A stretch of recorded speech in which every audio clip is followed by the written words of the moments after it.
Okay, it's been 2 hours since we mixed up this dough, and I put the dough into some smaller bowls so I could fit them in the proofer. This is the whole wheat. Marked it with WW. This is the hybrid. And here is our white dough. So I will do them in order that we've been following so far. I'm just going to fold them.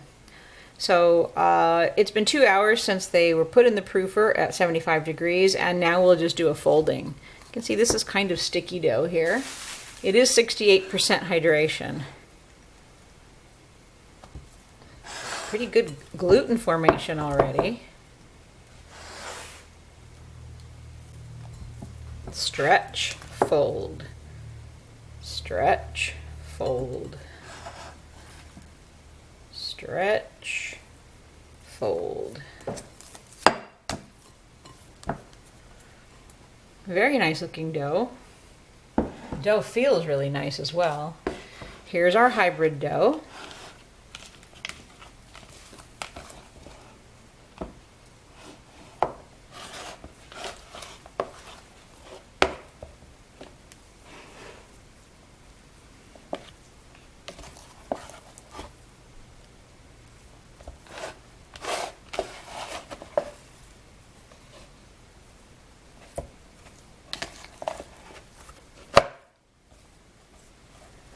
So there's our hybrid dough. It also feels very wonderful, very lovely. It almost can do a window pane already. It's just beautiful. And this is our whole wheat dough.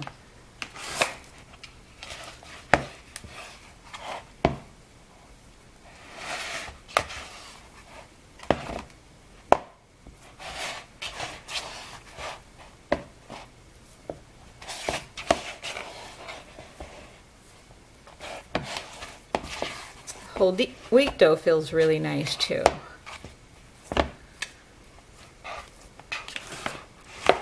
So here are all of our 3 doughs. Whole wheat, white, and there's our hybrid right there.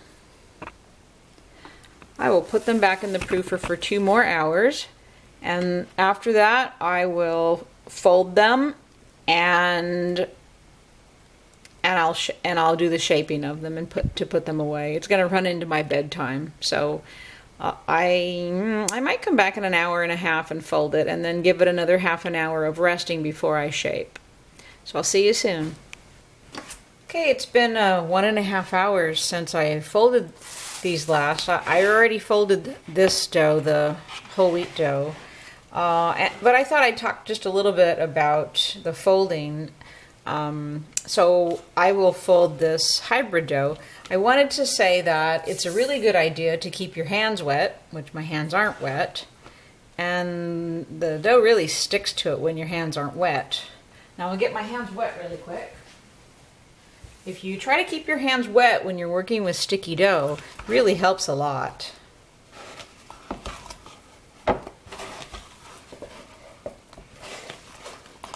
And that's true when you're shaping the dough as well.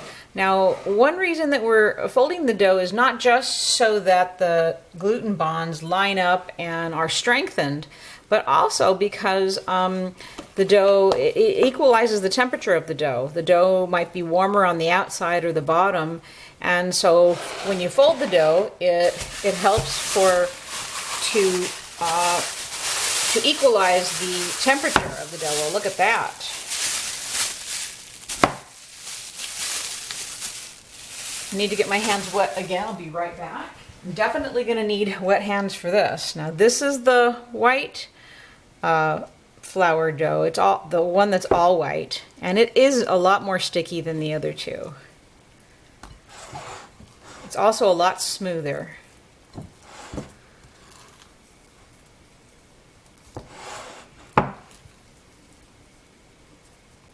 So the nice slow method of working with gluten, where you give it time, you stretch it gently, makes great bread. I will be back in about half an hour to shape this bread. I'm just going to let it rest so that I can shape it. So I'm just going to cover it and let it sit at room temperature, and I'll be back in just half an hour. This is really exciting to see what's going to be happening with our new sourdough starters. Are we going to make bread tomorrow, or are we going to make bricks? So here's our white dough. Need to get my hands wet. This time I've got a bowl of water to do that.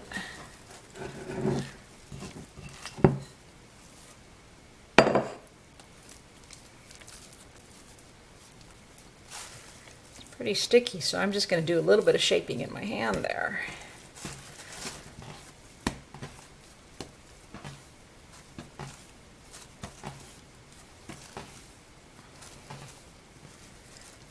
Any type of shaping that helps pull the outside skin of the dough around and make it a tighter skin to help hold the dough as it's proofing is great. There's a lot of different ways to shape bread. I will allow this to sit here while I shape the next bread. This first shaping is kind of just an initial shaping, a general rough shaping, and then you allow the dough to sit for 15 or 20 minutes to rest again, and then you do your final shaping. So that time while the dough is waiting is called a bench rest. It's on the bench, it's resting, and it's waiting for its final shape. So I'll flour up the other bannetons and get them ready. This is our hybrid dough.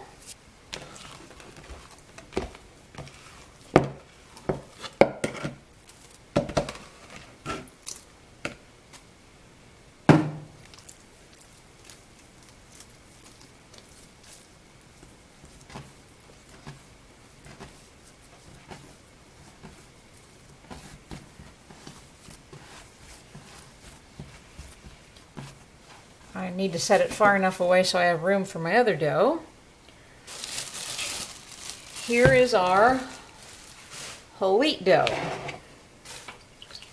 Remember, I'm just keeping my hands wet so I can handle the dough without it sticking too badly.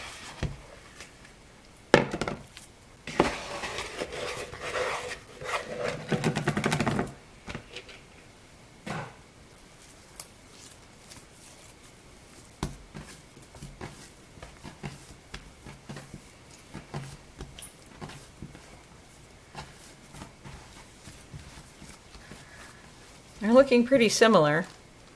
Maybe we should test and see if all of the dough is about the same weight, because the whole wheat definitely looks a little smaller there. We'll see. I don't know if you can see the scale or not.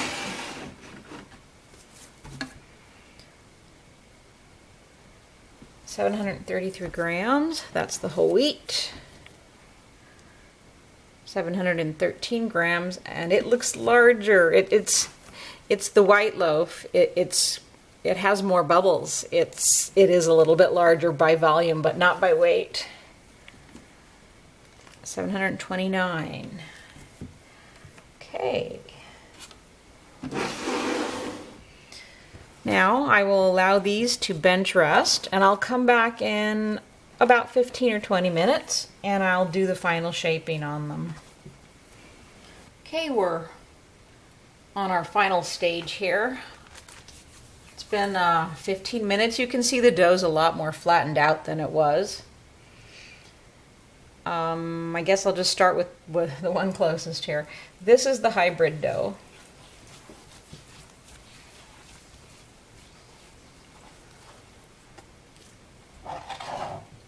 And I will just put it upside down in the banneton.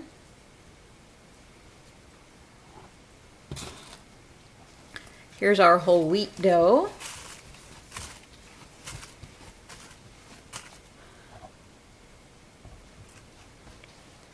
And I will put that upside down in the banneton.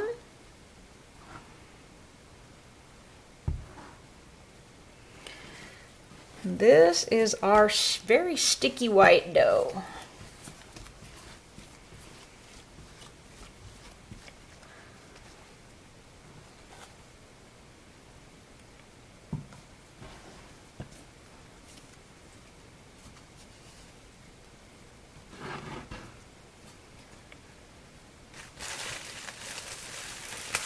What I will do next is put a little flour on top of them so that they won't stick to the bag, and then I'll put them all into the refrigerator overnight, and that will be what is called retarding the dough.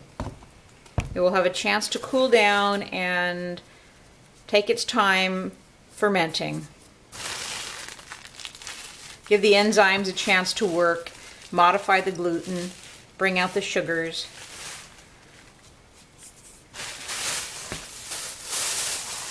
So I cover each one with a plastic bag.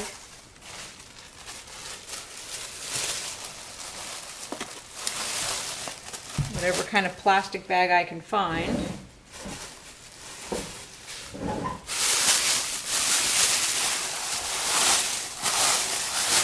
Then they're all going to go into the refrigerator.